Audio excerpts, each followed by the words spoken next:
was approached and as I was thinking of what do I share with all of you today, and when I looked at our topic, which is Survive and Thrive, HR leadership and challenges in coming years, as I looked at it, and then I also looked at to say, okay, it's 2012, so I said, let me, from whatever I have seen, heard, experienced over the last 4 or 5 years, and I feel that, in the future, these are the things that we need to take care of. So I've kind of capsuled 12 areas that as HR we need to focus on. So it is 2012, challenges for the future, and 12 ideas that I want to put across. There may be many more.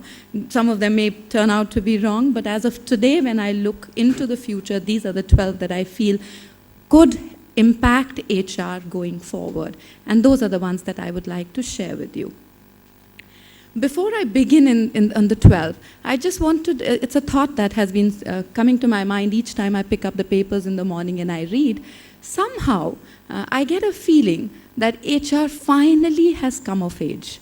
I don't know if you get that feeling or not, but never before I had seen picking up the business paper, Economic Times of our country, and finding people issues on the front page of the paper.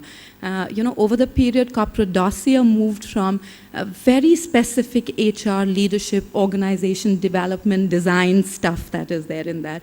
But if you look at Economic Times Mint these days and you open up, it talks about all kinds of good HR practices, of becoming better leaders, etiquettes, workplaces, what's happening inside workplaces, people movement, why are people moving, attrition, retention, all kinds of HR articles is what I find. So I really feel it's our time.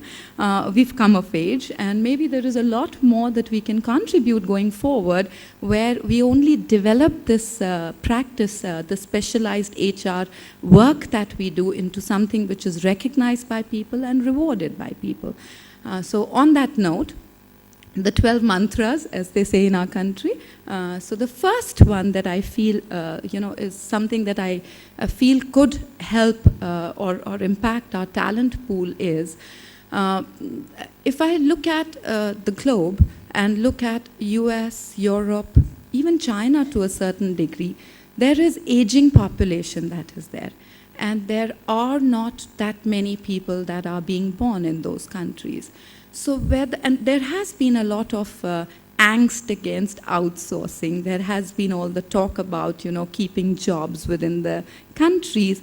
But in my mind, that is short term. Because if you have an aging population somewhere, and the work has to continue, because work has to be done. So work has to continue.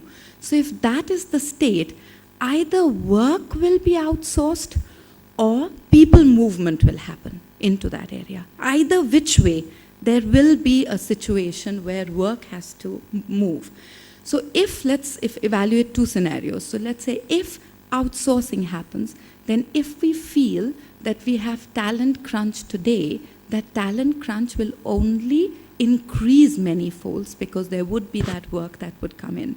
And it's good for the country, it's good for the people, but at the same time, it puts more stress and pressure on HR, because we are the ones that always seek talent.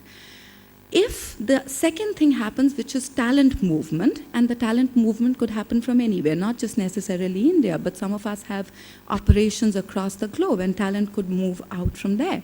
So if that happens, again, there is pressure on talent. There is talent crunch that again happens. So whichever way I look at it, this one area I feel will cause more talent crunch going forward.